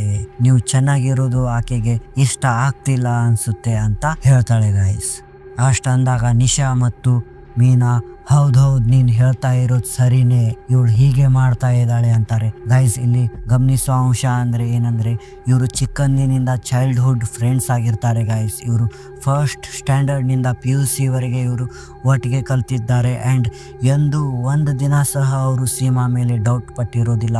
ಬಟ್ ಆ ದಿನ ಅವ್ರ ಜೊತೆ ಯಾವ ತರ ಒಂದು ಸಿಚುವೇಶನ್ ಕ್ರಿಯೇಟ್ ಆಗಿತ್ತೋ ಏನೋ ಗೊತ್ತಿಲ್ಲ, ಫಸ್ಟ್ ಟೈಮ್ ಅವರು ಸೀಮಾ ವಿರುದ್ಧನೇ ತಿರುಗಿ ಬೀಳ್ತಾರೆ. ಅಂಡ್ ಮತ್ತೆ ದೀಪಾ ಮುಂದುವರೆದಂತ, ಹೀಗೆ ಮುಂದುವರೆದ್ರೆ ನಿಮ್ಮನ್ನ ಅವಳು ಫುಲ್ ರಿಸ್ಟ್ರಿಕ್ಷನ್ಸ್ ಹಾಕ್ಬಿಡ್ತಾಳೆ. ಸೊ ದ್ಯಾಟ್ಸ್ ವೈ ನೀವು ನನ್ನ ರೂಮ್ಗೆ ಬಂದ್ಬಿಡಿ ಅಂತ ಒಂದು ಆಫರ್ನ ನೀಡ್ತಾಳೆ ಅವರಿಗೆ. ಬಟ್ ಇವರು ಹಿಂದೆ ಮುಂದೆ ಅರಿಯದೆ ತನ್ನ ಫ್ರೆಂಡ್ನ ನಂಬದೆ ಇವರು ಸೀಮಾ ಅಂತಿರ್ತಾಳೆ, ಪ್ಲೀಸ್ ನೀವು ಹೋಗಬೇಡಿ, ನನ್ನನ್ನು ನಂಬಿ, ನಾನು ಹೇಳಿಲ್ಲ ನಿಮ್ಮ ಮದರ್ಗೆ ಅಂತ. ಇವಳು ಎಷ್ಟು ಗೋಗರಿದ್ರು ಅವ್ರು ಕೇಳೋದಿಲ್ಲ ಆ್ಯಂಡ್ ದೀಪಾಳ ರೂಮ್ಗೆ ಅವರು ಹೋಗ್ಬಿಡ್ತಾರೆ ಗೈಸ್ ತಮ್ಮ ಎಲ್ಲ ಲಗೇಜ್ನ ತಗೊಂಡು. ಇತ್ತ ಕಡೆ ಸೀಮಾ ತಲೆ ಕೆಡ್ಸ್ಕೊಂಡು ಕುಳಿತ್ಕೊಂಡ್ಬಿಡ್ತಾಳೆ, ಇದು ಒಂದೇ ದಿನಾನೇ ನನ್ನ ಜೊತೆ ಈ ಥರ ಎಲ್ಲ ಆಯ್ತಲ್ಲ, ಇವಾಗ ಏನು ಮಾಡೋದು ದೇವ್ರೆ ಅಂತ ತಲೆ ಹಿಡ್ಕೊಂಡು ಕೂತಿರ್ತಾಳೆ. ಅಷ್ಟರಲ್ಲಿ ಸೀಮಾಗ್ ಏನೋ ಒಂಥರ ಪವರ್ ಬಂದಂಗಾಗುತ್ತೆ ಆ್ಯಂಡ್ ಸೀಮಾ ತನ್ನಲ್ಲೇ ತಾನು ಅನ್ಕೊಂತಾಳೆ, ಆದಿದ್ ಚೆನ್ನಾಗೇನೆ ಆಯ್ತು ಬಿಡು, ನಾನೇನಿಲ್ಲಿ ಯಾರಿಗೂ ಸಮಜಾಯಿಷಿ ಕೊಡೋಕ್ ಆಗ್ಲಿ, ಪಬ್ ಪಾರ್ಟಿ ಬಾರ್ ಈದ್ ಅಂತ ಸುತ್ತಾಡೋಕ್ ನಾನೇನಿಲ್ಲಿ ಬಂದಿಲ್ಲ. ನಾನು ಬಂದಿರೋದು ಇಲ್ಲಿ ನನ್ನ ಎಜುಕೇಶನ್ನ ಕಂಪ್ಲೀಟ್ ಮಾಡಿ ನಾನು ಒಂದು ಒಳ್ಳೆ ಸಕ್ಸಸ್ಫುಲ್ ವ್ಯಕ್ತಿ ಆಗ್ಬೇಕಂತ. ಸೊ ನನ್ನ ಡಿಗ್ರಿನ ನಾನು ಕಂಪ್ಲೀಟ್ ಮಾಡ್ಕೋಬೇಕು, ನಾನು ಅದರ ಕಡೆ ನನ್ನ ಗೋಲ್ನ ಫೋಕಸ್ ಮಾಡ್ಕೋಬೇಕಂತ ಇವಳು ತನ್ನ ಬುಕ್ನ ತಗೊಂಡು ಮತ್ತೆ ಎಲ್ಲ ಮರೆತು ಓದೋಕೆ ಸ್ಟಾರ್ಟ್ ಮಾಡಿಬಿಡ್ತಾಳೆ, ಹೋದವ್ರು ಹೋಗ್ಲಿ ಅಂತ. ಹೀಗೆ ದಿನಗಳು ಉರುಳ್ತಾ ಇರ್ತವೆ ಗೈಸ್. ಸೀಮಾ ಎಜುಕೇಷನ್ನಲ್ಲಿ ತುಂಬ ಚೆನ್ನಾಗಿ ಮಾಡ್ತಿರ್ತಾಳೆ. ಪ್ರತಿ ಟೆಸ್ಟ್ನಲ್ಲೂ ಇವಳು ಔಟ್ ಆಫ್ ಮಾರ್ಕ್ಸ್ಗಳನ್ನು ತಗೋತಿರ್ತಾಳೆ ಆ್ಯಂಡ್ ಇವಳು ಕಾಲೇಜ್ಗೆ ಈ ಸತಿನೂ ಟಾಪರ್ ಆಗಿರ್ತಾಳೆ. ಬಟ್ ಈತ ಕಡೆ ನಿಶಾ ಮತ್ತು ಮೀನಾ ಏನಿದಾರಲ್ಲ ಗೈಸ್, ಇವರು ಡೈಲಿ ಇವರು ಹೊಸ ಹೊಸ ಬಾಯ್ ಫ್ರೆಂಡ್ಗಳನ್ನು ಮಾಡ್ಕೊಳ್ಳೋದು, ರಾತ್ರಿ ಅವ್ರ ಜೊತೆ ಬಾರ್ ಪಬ್ ಪಾರ್ಟಿ ಅಂತ ಸುತ್ತಾಡೋದು ಮಾಡ್ತಿರ್ತಾರೆ, ಡ್ರಿಂಕಿಂಗ್ ಸಹ ಮಾಡ್ತಿರ್ತಾರೆ, ಚಿಕನ್ ಮಟನ್ ತಿನ್ನೋದನ್ನು ಸಹ ಮಾಡ್ತಿರ್ತಾರೆ ಗೈಸ್. ನಿಮ್ಗನ್ನಿಸ್ಬೋದು ಇದರಲ್ಲೇನು ವಿಶೇಷತೆ ಇದೆ ಚಿಕನ್ ಮಟನ್ ತಿನ್ನೋದು ಅಂದರೆ ನಾನ್ ವೆಜ್ ಅಂತ. ಬಟ್ ಗೈಸ್ ನಿಮ್ಗೆ ಇಲ್ಲಿ ಹೇಳೋದೇನಂದ್ರೆ ಗೈಸ್, ನಿಶಾ ಮತ್ತು ಮೀನಾ ಏನಿದಾರಲ್ಲ ಗೈಸ್, ಇವರು ಬ್ರಾಹ್ಮಿನ್ಸ್ ಆಗಿರ್ತಾರೆ. ಸೊ ಹಾಗಾಗಿ ಇವರು ಚಿಕನ್ ಮಟನ್ ಮೊದಲಿಗೆ ತಿಂತಾ ಇರೋದಿಲ್ಲ. ಯಾರಾದರೂ ಇವ್ರು ಆಸ್ಪಾಸ್ ಕುತ್ಕೊಂಡು ತಿಂತಾ ಇದ್ರೆ ಅದನ್ನು ನೋಡಿದ ಇವರು ವಾಕರಿಕೆಯಿಂದ ಓಡ್ ಹೋಗ್ತಾ ಇದ್ರು. ಬಟ್ ಇವಾಗ ಏನಂದ್ರೆ ಇವರು ಚಪ್ಪರಿಸ್ಕೊಂಡು ಅದನ್ನ ತಿಂತಿರ್ತಾರೆ. ಸೊ ಇವ್ರ ಬಿಹೇವಿಯರ್ಗಳಲ್ಲಿ ಎಲ್ಲ ಚೇಂಜಸ್ ಆಗಿರುತ್ತೆ ಆ್ಯಂಡ್ ಕಾಲೇಜ್ನಲ್ಲಿ ಇವರು ಫಸ್ಟ್ ಇದ್ದವರು ಲಾಸ್ಟ್ಗೆ ಬಂದ್ಬಿಟ್ಟಿರ್ತಾರೆ, ಮಾರ್ಕ್ಸ್ ಎಲ್ಲ ಡೌನ್ ಆಗಿರುತ್ತೆ, ಟೆಸ್ಟ್ನಲ್ಲಿ ಫೇಲ್ ಆಗ್ತಿರ್ತಾರೆ ಗೈಸ್. ಆ್ಯಂಡ್ ಅವ್ರ ಫ್ಯಾಮಿಲಿಯವ್ರು ಏನಾದರೂ ಇವ್ರಿಗೆ ಕೇಳಿದರೆ ನಿಮ್ಮದು ಎಜುಕೇಷನ್ ಎಲ್ಲ ಹೇಗೆ ನಡೀತಾ ಇದೆ ಅಂತ ಹೇಳಿದರೆ ಗೈಸ್ ತುಂಬ ಚೆನ್ನಾಗಿ ನಡೀತಾ ಇದೆ, ನಾವು ರ್ಯಾಂಕಿಂಗ್ ಎಲ್ಲ ತಗೋತಾ ಇದ್ದೀವಿ ಅಂತ ಫೇಕ್ ಮಾರ್ಕ್ಸ್ನ ತೋರಿಸ್ತಿರ್ತಾರೆ. ಮತ್ತು ರಿಗ್ರೆಟ್ಸ್ ಮಾಡ್ತಾ ಇರೋದಿಲ್ಲ, ಈ ಸತಿ ಚೆನ್ನಾಗಿ ಮಾಡಿದರೆ ಆಯಿತು ಅಂತ. ಸೊ ಹೀಗೆ ದಿನಗಳು ಉರುಳ್ತಾವೆ ಗಾಯ್ಸ್. ಆ್ಯಂಡ್ ಇವಾಗ ಏನಾಗಿರುತ್ತೆ ಅಂದರೆ, ನಿಶಾ ಇದ್ದಾಳಲ್ಲ ಗಾಯ್ಸ್, ಅವಳದು ಫುಲ್ ಹೆಲ್ತ್ ಡೌನ್ ಆಗಿರುತ್ತೆ. ಅವಳು ಫುಲ್ ಒಣಕಲಾಗಿ ಕಾಣ್ತಿರ್ತಾಳೆ. ಫುಲ್ ಅಂದರೆ ಆಕೆಯ ಮೈಯಿಂದ ಯಾರೋ ರಕ್ತವನ್ನು ಹೀರ್ಕೊಂಡಿದ್ದಾರೋ ಏನೋ ಅನ್ನೋ ಕಾಣ್ತಿರ್ತಾಳೆ. ಆಕೆಯ ಕಣ್ಣು ಕೆಳಗೆ ಎಲ್ಲ ಬ್ಲ್ಯಾಕ್ ಹೆಡ್ಸ್ ಆಗಿರ್ತವೆ ಗಾಯ್ಸ್. ಈ ಬ್ಲ್ಯಾಕ್ ಥರ ಕಾಣ್ತಾವಲ್ಲ ಗಾಯ್ಸ್, ಬ್ಲ್ಯಾಕ್ ಸ್ಪಾಟ್ಗಳು ಹಾಗಾಗಿರ್ತವೆ. ಆ್ಯಂಡ್ ಫುಲ್ ಹೆಲ್ತ್ ಇಲ್ನೆಸ್ನಿಂದ ಬಳಲ್ತಿರ್ತಾಳೆ. ಅದೇ ಥರ ಮೀನಾ ಇದ್ದಾಳಲ್ಲ ಗಾಯ್ಸ್, ಅವಳೇನಾಗಿರ್ತಾಳೆ ಅಂದರೆ ಫುಲ್ ಡಿಪ್ರೆಷನ್ಗೆ ಹೋಗಿಬಿಟ್ಟಿರ್ತಾಳೆ. ಆ್ಯಂಡ್ ಆಕೆ ಸುಮ್ಮನೆ ನಗೋದು, ಸುಮ್ಮನೆ ಅಳೋದು, ಈ ಥರ ಮಾಡ್ತಿರ್ತಾಳೆ. Without reason she is doing that guys. So ಇದನ್ನೆಲ್ಲ ಗಮನಿಸಿದ ಸೀಮಾಗೆ ಏನು ಮಾಡ್ಬೇಕಂತಾನೆ ತಿಳಿತಾ ಇರೋದಿಲ್ಲ. ಅಷ್ಟರಲ್ಲಿ ಏನಾಗುತ್ತೆ ಅಂದರೆ ಗಾಯ್ಸ್, 6 ತಿಂಗಳುಗಳು ಉರುಳ್ತವೆ. ಆ್ಯಂಡ್ ಇವಾಗ ಏನಂದರೆ 10 ದಿನ ಕಾಲೇಜ್ಗೆ ಸೂಟಿ ಕೊಟ್ಟಿರ್ತಾರೆ, ಅಂದರೆ ರಜೆ ಇರುತ್ತೆ. ಸೊ ಇಲ್ಲಿ ಹಾಸ್ಟೆಲ್ನ ಎಲ್ಲ ಹುಡುಗಿಯರು ಹೋಗ್ತಾರೆ, ಸೀಮಾ ಸಹ ತನ್ನ ಊರಿಗೆ ಹೋಗ್ತಾಳೆ. ಬಟ್ ಈ ಇಬ್ಬರು ಏನಿದಾರಲ್ಲ ಗಾಯ್ಸ್, ನಿಶಾ ಮತ್ತು ಮೀನಾ, ಇವರು ತಮ್ಮ ತಂದೆ ತಾಯಿಗಳಿಗೆ ಅಂತಾರೆ, ಹೀಗೆ ನಾವು 10 ದಿನದ್ದು ಫ್ರೀ ಕೋಚಿಂಗ್ ಕ್ಲಾಸಸ್ನ ಹಚ್ಚಿದ್ದೀವಿ, ಹಾಗಾಗಿ ನಮಗೆ ಬರೋಕೆ ಆಗೋದಿಲ್ಲ ಅಂತ ಸುಳ್ಳು ಹೇಳ್ತಾರೆ. ಬಟ್ ಇತ್ತ ಕಡೆ ಏನಾಗಿರುತ್ತೆ ಅಂದರೆ ಗಾಯ್ಸ್, ಸೀಮಾ ಊರಿಗೆ ಹೋಗಿರ್ತಾಳೆ. ಆಗ ಈ ಇಬ್ಬರು ಜನರ ಪೇರೆಂಟ್ಸ್ ಆಕೆಗೆ ಕೇಳ್ತಾರೆ, ಯಾಕಂದರೆ ಗಾಯ್ಸ್ ಇವರು ಒಂದೇ ಊರಿನವರು, ಪ್ಲಸ್ ಇವ್ರ ಮನೆಗಳು ಅಕ್ಕಪಕ್ಕದಲ್ಲೇ ಇರ್ತವೆ, ಅಂದರೆ 100 ಮೀಟರ್ಸ್ನಲ್ಲಿನೇ ಎಲ್ಲ ಮನೆಗಳಿರ್ತವೆ ಗಾಯ್ಸ್. ಸೊ ಹಾಗಾಗಿ ಇವರು ಆಕೆಗೆ ಕೇಳ್ತಾರೆ, ಹೇಗಿದ್ದಾರೆ ನಮ್ಮ ಮಕ್ಕಳು ಇಬ್ಬರು, ತುಂಬ ಚೆನ್ನಾಗಿ ಮಾಡ್ತಿದ್ದಾರಂತೆ, ಎಜುಕೇಷನ್ನಲ್ಲಿ ರ್ಯಾಂಕಿಂಗ್ ಎಲ್ಲ ಪಡಿತಾ ಇದ್ದಾರಂತಲ್ಲ, ಹೀಗೆಲ್ಲ ಹೇಳ್ತಾರೆ ಗಾಯ್ಸ್. ಅಂದರೆ ಇವ್ರಿಗೆ ಒಂಥರ ಫುಲ್ ತಮ್ಮ ಮಕ್ಕಳ ಮೇಲೆ ಪ್ರೌಡ್ ಫೀಲ್ ಆಗ್ತಾ ಇರುತ್ತೆ. ತುಂಬ ಗೌರವಾನ್ವಿತರಾಗಿ ಇವರು ಮಾತಾಡ್ತಿರ್ತಾರೆ ಊರಿನಲ್ಲೆಲ್ಲ. ಸೊ ಇದನ್ನು ಗಮನಿಸಿದ ಸೀಮಾ ಎಕ್ದಮ್ ಶಾಕ್ನಲ್ಲಿ ಹೋಗ್ಬಿಡ್ತಾಳೆ. ಇದೇನಾಯಿತು, ಇವ್ರು ನೋಡಿದ್ರೆ ಈ ಥರ ಹೇಳ್ತಾ ಇದ್ದಾರೆ, ಆ ಕಡೆ ನೋಡಿದರೆ ಫುಲ್ ಚೇಂಜೇ ಇದೆ ಸಿಚುವೇಶನ್, ಇವಾಗ ಏನು ಮಾಡೋದು ಅಂತ ಒಂದು ಟೆನ್ಷನ್ನಲ್ಲಿ ಬಿದ್ದುಬಿಡ್ತಾಳೆ ಸೀಮಾ. ಆ್ಯಂಡ್ ತನಗೆ ತಡ್ಕೊಳ್ಳೋಕೆ ಆಗದೆ ಇವಳು ಹೋಗಿ ಇದ್ದಿದ್ದನ್ನೆಲ್ಲ ಸತ್ಯ ಹೇಳಿಬಿಡ್ತಾಳೆ. ಯಾಕಂದರೆ ಗೈಸ್ ಇಲ್ಲಿ ತನ್ನ ಫ್ರೆಂಡ್ಸ್ನ ಉಳಿಸ್ಕೋಬೇಕಲ್ಲ ಇವಳು. ಸೊ ಹಾಗಾಗಿ ಇವಳು ಅಂತಾಳೆ, ನೋಡಿ ಅಂಕಲ್, ನೀವೇನು ತಿಳ್ಕೊಂಡಿದ್ದಾರಲ್ಲ ಆ ಥರ ಏನೂ ಇಲ್ಲ, ನಿಮ್ಮ ಮಕ್ಕಳು ಇಬ್ಬರು ಹದಗೆಟ್ಟು ಬಿಟ್ಟಿದ್ದಾರೆ. ಆ್ಯಂಡ್ ಅವ್ರು ರಾತ್ರಿ ಯಾರ್ಯಾರ ಜೊತೆನೂ ಸುತ್ತಾಡ್ತಾ ಇದ್ದಾರೆ ಅಂತ ಹೇಳ್ತಾಳೆ ಗೈಸ್. ಇದ್ದಿದ್ದ ಸಿಚುವೇಶನ್ ಏನು ಇರುತ್ತಲ್ಲ ಗೈಸ್ ಹಾಸ್ಟೆಲ್ನಲ್ಲಿ, ಅದನ್ನೆಲ್ಲ ಅವಳು ಹೇಳಿಬಿಡ್ತಾಳೆ. ಇವಾಗ ಈ ಪೇರೆಂಟ್ಸ್ಗೆ ಸೀಮಾ ಮೇಲೆ ಎಕ್ದಮ್ ಸಿಟ್ಟು ಬರುತ್ತೆ. ಯಾಕಂದರೆ ಗೈಸ್ ಅವರು ಈಕೆಯನ್ನೇ ನಂಬಿ ಆ ಹುಡುಗಿಯರನ್ನ ಕಳಿಸಿರ್ತಾರೆ ಹಾಸ್ಟೆಲ್ಗೆ. ಬಟ್ ಇವಾಗ ಹೀಗೆ ಆಗಿರೋದ್ರಿಂದ ಅವ್ರ ಫಾದರ್ ಅಂತಾರೆ, ನೋಡು, ನಾವು ನಿನ್ನನ್ನು ನಂಬಿ ನಮ್ಮ ಹುಡುಗಿಯರನ್ನ ಕಳಿಸಿದ್ದೀವಿ ಆ್ಯಂಡ್ ನೀನು ಹೀಗೆ ಹೇಳ್ತಾ ಇದೀಯಾ ಅಂದಾಗ ಸೀಮಾ ಅಂತಾಳೆ, ಇಲ್ಲ ಅಂಕಲ್, ನಾನು ಭಾಳ ಟ್ರೈ ಮಾಡಿದೆ, ಬಟ್ ದೀಪಾ ಅನ್ನೋ ಒಂದು ಹುಡುಗಿ ಇದ್ದಾಳೆ. ಆ್ಯಂಡ್ ಅವಳೇನು ಮಾಡ್ತಿದ್ದಾಳೆ ಅಂದರೆ, ನಾನು ಇವ್ರ ಹತ್ರ ಹೇಗೆ ಹೋಗಿ ಮಾತಾಡ್ತೀನೋ ಹಾಗೆ ಇವಳು ನನ್ನನ್ನು ಅವರಿಂದ ದೂರ ಮಾಡ್ತಾ ಇದ್ದಾಳೆ. ಆ್ಯಂಡ್ ಫಿಟ್ಟಿಂಗ್ಸ್ ಎಲ್ಲ ಇಡ್ತಾ ಇದ್ದಾಳೆ. ಏನಾಗಿದೆಯೋ ಏನೋ ಗೊತ್ತಿಲ್ಲ, ಇವರಿಬ್ಬರು ಆಕೆಯ ಮಾತಿಗೆ ಮರಳಾಗಿಬಿಟ್ಟಿದ್ದಾರೆ ಅಂತ ಹೇಳ್ತಾಳೆ. ಹೇಳಿದಾಗ ಆ ಪೇರೆಂಟ್ಸ್ ಹಾಸ್ಟೆಲ್ ವಾರ್ಡನ್ಗೆ ಕಾಲ್ ಮಾಡಿ ಅಂತಾರೆ ಗೈಸ್ ಆಕೆಗೆ, ಮೇಡಮ್ ಹೀಗೆ ನಮ್ಮ ಮಕ್ಕಳೇನಿದ್ದಾರಲ್ಲ ಇಬ್ಬರು, ನಿಶಾ ಮತ್ತು ಮೀನಾ, ಅವರನ್ನು ಆ ದೀಪ ಇದ್ದಾಳಲ್ಲ ಆಕೆಯ ರೂಮ್ನಿಂದ ಸೀದಾ ಸೀಮಾಳ ರೂಮ್ಗೆ ಟ್ರಾನ್ಸ್ಫರ್ ಮಾಡಿ ಅಂತ ಹೇಳ್ತಾರೆ. ಅತ್ತ ಕಡೆಯಿಂದ ಹಾಸ್ಟೆಲ್ ವಾರ್ಡನ್ ಮೇಡಮ್ ಅಂತಾರೆ, ದೀಪಾ ಅನ್ನೋ ಹುಡುಗಿ ಯಾರು ಇಲ್ಲೇ ಇಲ್ಲ ನಮ್ಮ ಹಾಸ್ಟೆಲ್ನಲ್ಲಿ ಅಂತ ಅಂದಾಗ ಸೀಮಾ ಫೋನ್ ತಗೋತಾಳೆ. ಆ್ಯಂಡ್ ಅಂತಾಳೆ, ಮೇಡಮ್ ಹೀಗೆ ಅಂತ ಆಕೆಯ ಒಂದು ಹಾವಭಾವನ ಹೇಳ್ತಾಳೆ ಗೈಸ್. ಏನು ದೀಪಾ ಹೇಗೆ ಡ್ರೆಸ್ಸಸ್ ಹಾಕ್ತಾ ಇರ್ತಾಳೆ ಆ್ಯಂಡ್ ಅವಳು ಕೂದಲಿಗೆ ಉದ್ದಿದ್ದು ಬಿಟ್ಟಿರ್ತಾಳೆ ಅಂತ ಹೇಳಿ ಅಂತಾಳೆ. ಅಂದು ಆ ರೂಮ್ ನಂಬರ್ ಸಹ ಹೇಳ್ತಾಳೆ, ಹೀಗೆ ಮೇಡಮ್ 204 ಅಂತ ಅಂದಾಗ ಹಾಸ್ಟೆಲ್ ವಾರ್ಡನ್ ಮೇಡಮ್ ಅಂತಾರೆ, ಆ ರೂಮ್ನಲ್ಲಿ ಮಾತ್ರ ನಿಶಾ ಮತ್ತು ಮೀನಾ ಇಬ್ಬರೇ ಇರೋದು, ದೀಪಾ ಅನ್ನೋ ಹುಡುಗಿ ಯಾರೂ ಇಲ್ವಲ್ಲ ಅಂತ ಸೀಮಾಗ್ ರಿಟರ್ನ್ ಮೇಡಮ್ ಗದರ್ದಾಗ ಸೀಮಾ ಕನ್ಫ್ಯೂಸ್ ಆಗ್ತಾಳೆ. ಇದೇನಿದು, ಅವಳು ನೋಡಿದರೆ ಡೈಲಿ ನನ್ನ ನೋಡಿ ಕ್ರೀಪಿ ಸ್ಮೈಲ್ ಮಾಡ್ಕೊತ ಹೋಗ್ತಾಳೆ, ಮೇಡಮ್ ನೋಡಿದರೆ ಹೀಗೆ ಹೇಳ್ತಾರಲ್ಲಂತ ಇವಳು ಮೇಡಮ್ ಹಾಗೆ ಹೀಗೆ ಇವಳು ಅಂತಿರ್ತಾಳೆ. ಅಷ್ಟರಲ್ಲಿ ಈತ ಕಡೆ ನಿಶಾಳ ಫಾದರ್ಗೆ ಎಲ್ಲ ಗೊತ್ತಾಗುತ್ತೆ, ಏನೋ ಆಗಿದೆ, ಇದು ದೆವ್ವ ಭೂತದ ಕತೆ ಇರಬೇಕಿದು ಅಂತ. ಯಾಕಂದರೆ ಗಾಯ್ಸ್ ನಿಶಾಳ ಫಾದರ್ ಏನಿರ್ತಾರಲ್ಲ ಅವರು ಒಂದು ತಂತ್ರಮಂತ್ರಗಳನ್ನೆಲ್ಲ ಮಾಡ್ತಿರ್ತಾರೆ. ಇವ್ರಿಗೆ ವಿದ್ಯೆ ಎಲ್ಲ ಗೊತ್ತಿರುತ್ತೆ ಗಾಯ್ಸ್, ತಂತ್ರಮಂತ್ರದ್ದು, ಈ ದೆವ್ವ ಭೂತ ಹೇಗೆ ಅಟ್ಯಾಕ್ ಮಾಡ್ತವೆ ಅಂತ. ಸೊ ಅವ್ರು ಅಂತಾರೆ, ಓ ಇವಾಗ ಗೊತ್ತಾಯ್ತು ನನಗೆ ಏನು ಆಗಿದೆ. ಆ್ಯಂಡ್ ಹಾಸ್ಟೆಲ್ನಿಂದ ಎಲ್ಲ ಹುಡುಗಿಯರು ಹೋಗಿದ್ದಾರೆ ಹಾಲಿಡೇಸ್ಗೆ, ನಿಶಾ ಮತ್ತು ಮೀನಾ ಇಬ್ಬರೇ ಇರೋದು ಆ ರೂಮ್ನಲ್ಲಿ, ನಾವು ಹೋಗಿ ನಮ್ಮ ಮಕ್ಕಳನ್ನ ಮೊದಲು ಅಲ್ಲಿಂದ ಕಾಪಾಡಬೇಕಂತ ಗಾಯ್ಸ್ ಇವ್ರು ಏನು ಮಾಡ್ತಾರೆ ಅಂದರೆ ಅರ್ಜೆಂಟಾಗಿ ತುಂಬ ಗಾಬರಿಯಲ್ಲಿ ಬೆಂಗಳೂರಿಗೆ ಬರ್ತಾರೆ ಎಲ್ಲರೂ, ಅವ್ರ family plus Seema. And and hostel warden madam ಸಹ ಇದು ನನ್ನ ಜವಾಬ್ದಾರಿ, ನಾನು ಹೀಗೆ ನನ್ನ ಸ್ಟೂಡೆಂಟ್ಸ್ನ ಬಿಡಬಾರ್ದು ಅಂತ ಅವರು ಸಹ ಬರ್ತಾರೆ ಗಾಯ್ಸ್. ಬಂದು ಇವ್ರು ಫುಲ್ ದಂಗಾಗ್ಬಿಡ್ತಾರೆ. ಏನಂದರೆ ಹಾಸ್ಟೆಲ್ನಲ್ಲಿ ಯಾರೂ ಇಲ್ಲ ಗಾಯ್ಸ್, ಆ್ಯಂಡ್ ತುಂಬ ಕತ್ತಲೆಯಿಂದ ಆ ಒಂದು ಹಾಸ್ಟೆಲ್ ಆವರಿಸ್ಕೊಂಡಿದೆ. ಇವ್ರು ಹೀಗೆ ಆ ರೂಮ್ಗೆ ಹೋಗ್ತಾರೆ ಗಾಯ್ಸ್. 204 ನಂಬರ್ದು ರೂಮ್ ಏನಿರುತ್ತಲ್ಲ ಆ ರೂಮ್ಗೆ ಹೋಗ್ತಾರೆ. ಹೋಗಿ ನೋಡಿದ್ರೆ ಗಾಯ್ಸ್ ಅಲ್ಲಿದ ವಾತಾವರಣ ಹೇಗಿರುತ್ತೆ ಅಂದ್ರೆ, ನಿಶಾ ಮತ್ತು ಮೀನಾ ಏನಿದಾರಲ್ಲ ಇವರು ಒಂದು ಕತ್ಲೆಯ ರೂಮ್ ನಲ್ಲಿ ಕೂತಿದ್ದಾರೆ. ಡಿಮ್ ಲೈಟ್ ಇದೆ, ಹಸಿ ಮಾಂಸನ ಇವ್ರು ತಿಂತಿರ್ತಾರೆ, ಆಲ್ಕೋಹಾಲ್ ಪಕ್ಕದಲ್ಲೇನೆ ಇರುತ್ತೆ. ಇವ್ರ ಹಾಲತ್ ತುಂಬಾ ಚೇಂಜ್ ಆಗಿರುತ್ತೆ ಗಾಯ್ಸ್. ಇವ್ರು ಅಕ್ಷರಶಃ ರಾಕ್ಷಸರ ತರ ಕಾಣ್ತಾ ಇರ್ತಾರೆ. ಇವರಲ್ಲಿನೇ ಇರೋದಿಲ್ಲ. ಇದನ್ನ ಗಮನಿಸಿದ ನಿಶಾಳ ಫಾದರ್ ಎಕ್ದಮ್ ಶಾಕ್ ನಲ್ಲಿ ನಿಂತ್ಕೊಂಡ್ಬಿಡ್ತಾರೆ. ಅಂಡ್ ಹಾಸ್ಟೆಲ್ ವಾರ್ಡನ್ ಮೇಡಮ್ಗೂ ಸಹ ತಿಳಿತಾ ಇಲ್ಲ ಇದೇನಾಗ್ತಾ ಇದೆ ನನ್ನ ಹಾಸ್ಟೆಲ್ ನಲ್ಲಿ ಅಂತ. ಸೊ ಅವರು ಹೀಗೆ ದಂಗಾಗಿ ನಿಂತ್ಕೊಂಡಿರ್ತಾರೆ. ಅಷ್ಟರಲ್ಲಿ ಇದನ್ನ ಗಮನಿಸಿದ ಆ ಇಬ್ರು ಹುಡುಗಿಯರು ಅಲ್ಲಿಂದ ಓಡ್ ಹೋಗ್ಬಿಡ್ತಾರೆ. ಒಬ್ಬೊಬ್ರು ಒಂದೊಂದ್ ಕಡೆ ಬಚ್ಚಟ್ಕೊಂಡ್ ಬಿಟ್ಟಿರ್ತಾರೆ. ಆವಾಗ ನಿಶಾಳ ಫಾದರ್ ನಿಶಾ ಹತ್ರ ಹೋಗ್ತಾರೆ. ಹೋಗಿ ಅಂತಾರೆ, ನೋಡ್ ನಿಶಾ ಬಾ, ನಾನ್ ನಿನಗೇನ್ ಮಾಡೋದಿಲ್ಲ ಪುಟ್ಟ, ನಿನ್ ಜೊತೆ ಏನಾಗಿದೆ ಅಂತ ನನಗೆ ಗೊತ್ತಿದೆ ಅಂತ ಹೇಳ್ತಾರೆ. ಬಟ್ ನಿಶಾ ಇಲ್ಲಿ ತುಂಬಾ ಆಳ್ತಿರ್ತಾಳೆ ಅಂಡ್ ಹುಚ್ಚುಚ್ರಂಗೆ ನಗ್ತಿರ್ತಾಳೆ. ಅವಳು ಏನ್ ಮಾಡ್ತಾಳೆ ಅಂದ್ರೆ ಗೈಸ್, ಈ ಸ್ಟೇರ್ ಕೇಸ್ ಇರುತ್ತಲ್ಲ ಅಲ್ಲಿ ನಿಂತ್ಕೊಂಡು ಜಂಪ್ ಮಾಡೋ ತರ ಇದು ಮಾಡ್ತಿರ್ತಾಳೆ. ನಿಶಾಳ ಫಾದರ್ ಅಂತಾರೆ, ಬೇಡ ಆ ತರ ಎಲ್ಲ ಮಾಡ್ಬೇಡ ಬಾ ಅಂತ ಅವ್ರು ಅಂತಾರೆ. ಬಟ್ ಇವಳಂತಾಳೆ, ನೀವೇನಾದ್ರೂ ನನ್ನ ಹತ್ರ ಬಂದ್ರೆ ನಾನು ಇಲ್ಲಿಂದ ಜಂಪ್ ಮಾಡಿಬಿಡ್ತೀನಿ ಅಂತ ಹೇಳಿ ಹೆದರ್ಸ್ತಿರ್ತಾಳೆ. ಅಂಡ್ ನಿಶಾಳ ಫಾದರ್ಗೆ ಗೊತ್ತಿರುತ್ತೆ ಇಂತಹ ಆತ್ಮಗಳನ್ನ ಹೇಗೆ ಕಂಟ್ರೋಲ್ ಮಾಡ್ಬೇಕಂತ. ಸೊ ಅವ್ರು ಹೇಗೋ ಸೈಲೆಂಟ್ ಆಗಿ ರಮಿಸ್ಕೊಂತ ಆಕೆಯ ಮುಂದೆ ಹೋಗ್ತಾರೆ. ಹೋಗಿ ಆಕೆಯ ಹಣೆ ಮೇಲೆ ತಮ್ಮ ಬಟ್ಟನ್ನ ಇಟ್ಟು ಏನೋ ಒಂದ್ ಮಂತ್ರ ಅಂತಾರೆ. ಮಂತ್ರ ಅಂದು ಭಸ್ಮನ್ನ ಉಗ್ತಾರೆ ಗೈಸ್. ಉಗ್ದಾಗ ನಿಶಾ ಎಕ್ದಮ್ ಚೀರಾಡೋಕ್ ಸ್ಟಾರ್ಟ್ ಮಾಡ್ಬಿಡ್ತಾಳೆ. ಓಯ್ ನನ್ನನ್ನ ಬಿಟ್ಬಿಡು, ಇಲ್ಲ ಅಂದ್ರೆ ನಾನು ನಿನ್ನನ್ನ ಸಾಯಿಸ್ತೀನಿ, ನಾನ್ ಯಾರಂತ ನಿನಗೆ ಗೊತ್ತಿಲ್ಲ ಅಂತ ಒಂದು ವಿಚಿತ್ರ ಧ್ವನಿಯಲ್ಲಿ ಕಿರ್ಚಾಡೋಕ್ ಸ್ಟಾರ್ಟ್ ಮಾಡ್ಬಿಡ್ತಾಳೆ. ಇವಳನ್ನ ಹೇಗೋ ಅವ್ರು ಕಂಟ್ರೋಲ್ ಮಾಡ್ತಾರೆ ಗೈಸ್. ಕಂಟ್ರೋಲ್ ಮಾಡಿ ಇವ್ರು ಆಕೆಯನ್ನ ಒಂದು ರೂಮ್ಗೆ ತಂದು ಕುಂದಿರ್ಸ್ತಾರೆ. ಅಂಡ್ ಇಷ್ಟ ಆಗೋ ಹೊತ್ತಿಗೆ ಇವಾಗ ಮೀನಾ ಕಾಣ್ತಾ ಇಲ್ಲ ಇಲ್ಲಿ.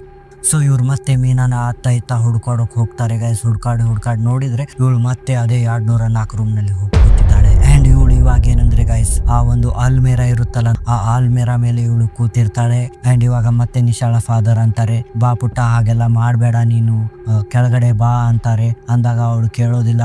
ಏ ಮುದ್ಕ, ನೀನ್ ಸುಮ್ ಕುತ್ಕೋ ಅಂತಾಳೆ ಎಕ್ದಮ್ ಒಂದ್ ರಾಂಗ್ ನಲ್ಲಿ ಕೆಂಪು ಕಣ್ಣಿನಿಂದ.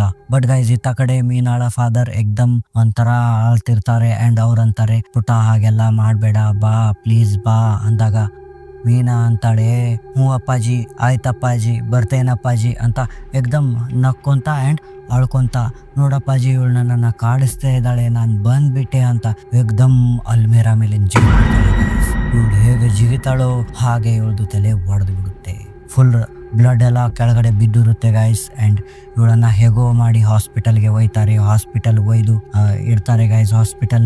ಹಾಸ್ಪಿಟಲ್ ನಲ್ಲಿ ಒಂದು ಫಸ್ಟ್ ಏಡ್ ಅಂಡ್ ಬ್ಯಾಂಡೇಜಸ್ ಎಲ್ಲ ಹಚ್ತಾರೆ ಗೈಸ್. ಹಚ್ಚಿದ ತಕ್ಷಣ ಮತ್ತೆ ಮೀನಾ ಎಚ್ಚರ ಆಗಿ ಎಕ್ದಮ್ ಚೀರಾಡೋಕ್ ಸ್ಟಾರ್ಟ್ ಮಾಡ್ಬಿಡ್ತಾಳೆ. ಆ ಒಂದು ಡಾಕ್ಟರ್ ಕೈಯಲ್ಲಿರೋ ಟೆಥೋಸ್ಕೋಪ್ ಇರ್ಬೋದು ಮತ್ತೆ ಸಿರಿಂಜ್ ಗಳನ್ನೆಲ್ಲ ತಗೊಂಡು ಬಿಸಾಡೋಕ್ ಸ್ಟಾರ್ಟ್ ಮಾಡ್ಬಿಡ್ತಾಳೆ. ಇತ್ತ ಕಡೆ ಡಾಕ್ಟರ್ ಎಕ್ದಮ್ ಶಾಕ್ ಆಗಿದ್ದಾರೆ. ಅವರಿಗೆ ಅವ್ರ ಜೀವನದಲ್ಲಿ ಅವ್ರ ಫಸ್ಟ್ ಸತಿ ಈ ತರ ಗಮನಿಸ್ತಾ ಇರೋದು. ಯಾರೋ ಒಂದ್ ವ್ಯಕ್ತಿ ಮೇಲಿಂದ ಬಿದ್ದಿರ್ತಾರೆ, ಅವ್ರ ತಲೆ 2 ಹೋಲ್ ಆಗಿರುತ್ತೆ. ಅಂಡ್ ಅವ್ರು ಇನ್ನೇನ್ ಕೋಮಾ ಸ್ಟೇಜ್ ಹೋಗ್ತಿರ್ತಾರೆ ಅನ್ನೋ ಹೊತ್ತಿಗೆ ಹೀಗೆ ಎದ್ದು ಕುಂದಾಡೋಕ್ ಸ್ಟಾರ್ಟ್ ಮಾಡ್ಬಿಟ್ಟಿರ್ತಾಳೆ ಇವಳು.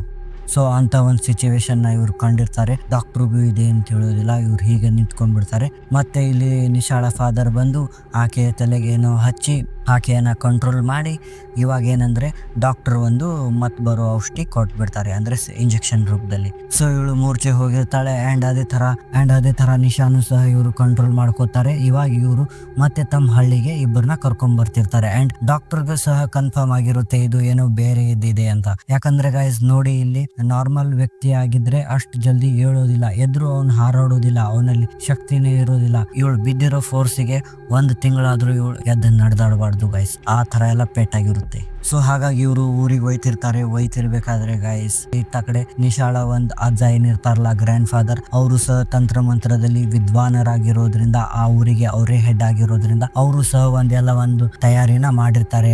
ಹೋಮ ಹವನ ಮತ್ತು ಮಂಡಲಗಳನ್ನೆಲ್ಲ ಹಾಕಿರ್ತಾರೆ. ಅವರು ಒಂದು ದೇವಿಯ ಮೂರ್ತಿಯನ್ನ ಅವರು ಪ್ರತಿಷ್ಠಾಪನೆ ಮಾಡಿರ್ತಾರೆ ಗೈಸ್. ಅಂಡ್ ಅಂದ್ರೆ ಅವರು ಒಂದು ಮಹಾನ್ ದೇವಿ ಭಕ್ತರಾಗಿರ್ತಾರೆ. ಸೊ ಇವಾಗ ಊರಿಗೆ ಬರ್ತಾರೆ. ಬಂದ ತಕ್ಷಣ ಆ ಇಬ್ಬರನ್ನ ಒಂದು ಮಂಡಲದಲ್ಲಿ ಆ ಅಜ್ಜ ಕುಂಸಿ ಮಂತ್ರಗಳನ್ನ ಅಂದು ಬಂದು ಎಲ್ಲ ಇದು ಮಾಡ್ತಿರ್ತಾರೆ. ಬಟ್ ಆ ಇಬ್ರು ಕಂಟ್ರೋಲಿಗೆ ಸಿಗ್ತಾನೆ ಇಲ್ಲ. ಎಕ್ದಮ್ ಇವ್ರು ಜೋರಾಗಿ ಚೀರಾಡ್ತಿದ್ದಾರೆ. ನಡುವೆ ನಿಶಾ ಏನಿರ್ತಾಳಲ್ಲ ಗೈಸ್, ಅವಳು ಅಂತಿರ್ತಾಳೆ, ಅಪ್ಪಾಜಿ ಬಂದ್ ಕಾಪಾಡಿ, ಇವಳು ನನ್ನನ್ನ ಸಾಯಿಸ್ತಾಳೆ, ಇವಳು ದೆವ್ವ ಹೀಗ್ ಅಂತಾಳೆ. ಬಟ್ ನಿಶಾಳ ಫಾದರ್ಗೆ ಗೊತ್ತಿರುತ್ತೆ, ನಾನೇನಾದ್ರೂ ಇವಾಗ ಯಾಮಾರಿ ಅಜ್ಜನ್ನ ತಡೆದ್ರೆ ಇವಳು ಇಲ್ಲಿರೋ ಎಲ್ಲರನ್ನ ಖಲಾಸ್ ಮಾಡ್ಬಿಡ್ತಾಳೆ ಅಂತ.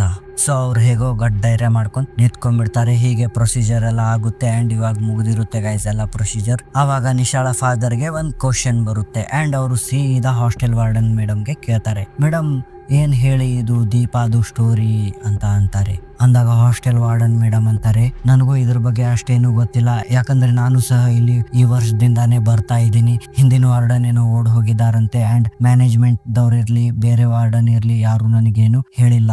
ಆದ್ರೆ ಹುಡುಗರು ನನಗೆ ಹೇಳ್ತಾ ಇದ್ರು, ಹೀಗೆ ದೀಪ ಅನ್ನೋ ಹುಡುಗಿ 1 ವರ್ಷದಿಂದ ನೇಣು ಹಾಕೊಂಡು 204 ರೂಮ್ ನಲ್ಲಿ ಸತ್ತಿದ್ದಾಳೆ ಅಂತ. ಬಟ್ ನಾನು ಅದನ್ನ ಒಂಥರ ಕೇರ್ಲೆಸ್ ಆಗಿ ಮಾಡ್ಬಿಟ್ಟೆ, ಯಾಕಂದ್ರೆ ನಾನು ಒಂಥರ ಸ್ಟ್ರಿಕ್ಟ್ ಇರೋದ್ರಿಂದ ನನ್ನನ್ನ ಹುಡುಗರು ಓಡ್ಸೋಕ್ ಈ ತರ ಸುಳ್ಳು ಹೇಳ್ತಿದ್ದಾರೆ ದೆವ್ವ ಭೂತದ ಕಥೆಗಳನ್ನ ಅಂತ ತಿಳ್ಕೊಂಡು ನಾನು ಸುಮ್ನೆ ಇದೆ. ಬಟ್ ಇವಾಗ ನನಗೆ ಗೊತ್ತಾಗಿದೆ, ಮ್ಯಾನೇಜ್ಮೆಂಟ್ ಕಡೆಯಿಂದ ನಾನು ತಿಳ್ಕೊಂಡಿದ್ದೀನಿ ಹೀಗೆ ದೀಪ ಅನ್ನೋ ಹುಡುಗಿ ಸತ್ತಿದ್ಲು, ಹಾಗಾಗಿನೇ ಆ ಹಾಸ್ಟೆಲ್ ವಾರ್ಡನ್ ಮೇಡಮ್ ಬಿಟ್ಟು ಹೋಗಿದ್ದಾರೆ ಅಂತ ಹೇಳ್ತಾರೆ. ಹೇಳಿದಾಗ ಆಯ್ತು ಬಿಡಿ ಅಂತ ಇವರು ಆ ಒಂದು ರೂಮ್ ನ ಎಲ್ಲ ಪೂಜೆ ಮಾಡಿ ಅದಕ್ಕೆ ಒಂದು ಬೀಗ ಹಾಕಿ ಆ ರೂಮ್ ನ ಖಾಯಂ ಮುಚ್ಚಿಬಿಡ್ತಾರೆ. ಅಂಡ್ ಇದನ್ನ ಎಲ್ಲಿ ಪಬ್ಲಿಕ್ ಮಾಡೋದಿಲ್ಲ, ಯಾಕಂದ್ರೆ ಒಂದು ರೂಮ್ ಸಲುವಾಗಿ ಇಡೀ ಹಾಸ್ಟೆಲ್ ನೇ ಖಾಲಿ ಆಗೋ ಚಾನ್ಸ್ ಇರುತ್ತೆ ಅಂತ. ಹೀಗೆ ಏನು ಪೂಜೆ ಇದೆ ಅಂತ ಹೇಳಿ ಬಂದ್ ಮಾಡ್ತಾರೆ ಅಂಡ್ ಆ ರೂಮ್ ಯಾರಿಗೂ ಕೊಡ್ತಾ ಇರೋದಿಲ್ಲ. ಬಟ್ ಇವಾಗ ಏನಂದ್ರೆ ಮತ್ತೆ ಸೀಮಾಳ ಫಾದರ್ಗೆ ಮತ್ತೆ ಕ್ವಶನ್ಸ್ ಸ್ಟಾರ್ಟ್ ಆಗುತ್ತೆ ಅಂಡ್ ಅವ್ರು ಕೇಳ್ತಾರೆ, ಹೌದು ಎಲ್ಲ ಆಯ್ತು, ಬಟ್ ನಮ್ ಇಬ್ಬರು ಮಕ್ಕಳಿಗೆ ಯಾಕಿದು ಅಟ್ಯಾಕ್ ಮಾಡಿತು, ಸೀಮಾಗೆ ಯಾಕಿದು ಅಟ್ಯಾಕ್ ಮಾಡ್ಲಿಲ್ಲ ಅಂತ ಅಂದಾಗ ಅಜ್ಜ ಇರ್ತಾರಲ್ಲ ಗೈಸ್, ಅವ್ರಂತಾರೆ, ನೋಡು ಆಕೆಯ ಕೈಯಲ್ಲಿ ಏನಿದೆ, 4 ವರ್ಷಗಳ ಹಿಂದೆ ನಾನು ಆಕೆಗೆ ಕಾಲಭೈರವ ಕವಚವನ್ನ ಕೊಟ್ಟಿದ್ದೀನಿ, ದಟ್ಸ್ ವೈ ಅವಳು ಸೇಫ್ ಆಗಿದ್ದಾಳೆ. ಅಂಡ್ ಫಸ್ಟ್ ಗೆ ಅದು ಈಕೆಯನ್ನೇ ಹಾಂಟ್ ಮಾಡೋಕ್ ಬಂದಿತ್ತು, ಈಕೆಯನ್ನೇ ಅದು ಪೊಸೆಸ್ ಮಾಡೋಕ್ ಬಂದಿತ್ತು. ಬಟ್ ಈ ಒಂದು ರಕ್ಷಾ ಕವಚ ಇರೋದ್ರಿಂದ ಆ ದೆವ್ವ ಈಕೆ ಸನೆ ಬರ್ತಾ ಇರ್ಲಿಲ್ಲ ಅಂಡ್ ಅದು ಯಾವಾಗ ಈ ರಕ್ಷಾ ಕವಚವನ್ನ ನೋಡ್ತಿತ್ತು ಅವಾಗ ಅದು ಅಲ್ಲಿಂದ ಓಡ್ ಹೋಗ್ಬಿಡ್ತಿತ್ತು ಅಂಡ್ ಈಕೆ ಆಸ್ಪಾಸ್ ಯಾರು ಇರ್ತಿದ್ರಲ್ಲ ಅವರೆಲ್ಲ ಸೇಫ್ ಆಗಿರ್ತಿದ್ರು. ದಟ್ಸ್ ವೈ ಆ ತರ ಪ್ಲಾನ್ ಮಾಡಿ ಆ ಒಂದು ಘೋಸ್ಟ್ ಇದೆಯಲ್ಲ ಅದು ನಿಶಾ ಮತ್ತು ಮೀನಾನ ಆ ರೂಮ್ಗೆ ಕರ್ಕೊಂಡು ಹೋಗಿದೆ ಅಂತ ಹೇಳ್ತಾರೆ ಗೈಸ್ ಆ ಅಜ್ಜ. ಹೇಳಿದಾಗ ಇವಾಗ ಇಲ್ಲಿ ಎಲ್ಲರಿಗೂ ಕ್ಲಾರಿಟಿ ಆಗುತ್ತೆ. ಸೊ ಹೀಗೆ ಎಲ್ಲ ಗೊತ್ತಾದ್ಮೇಲೆ ಇವಾಗ ಮತ್ತೆ ಇವ್ರು ಮೊದ್ಲಿನಿಂದ ಎಜುಕೇಶನ್ ಎಲ್ಲ ಸ್ಟಾರ್ಟ್ ಮಾಡ್ತಾರೆ. ಆ ಇಬ್ಬರದು ಹುಡುಗಿಯರ್ದು. ಸೀಮಾ ಅದೇ ತರ 3 ವರ್ಷ ಆದ್ಮೇಲೆ ಮತ್ತೆ ರ್ಯಾಂಕ್ ನ ಪಡಿತಾಳೆ ಆ ಕಾಲೇಜ್ ನಲ್ಲಿ ಸಹ. ಇವರು ಸಹ ಇವಾಗ ರಿಕವರ್ ಆಗ್ತಾ ಇರೋದ್ರಿಂದ ಇವರು ಒಂದು ಒಳ್ಳೆ ಮಾರ್ಕ್ಸ್ ತಗೊಂಡು ಇಬ್ರು ಪಾಸ್ ಆಗ್ತಾರೆ. ತಮ್ಮ ಡಿಗ್ರಿಯ ಒಂದು ಕಾನ್ವೊಕೇಶನ್ ನ ಇವರು ತಗೋತಾರೆ ಗೈಸ್.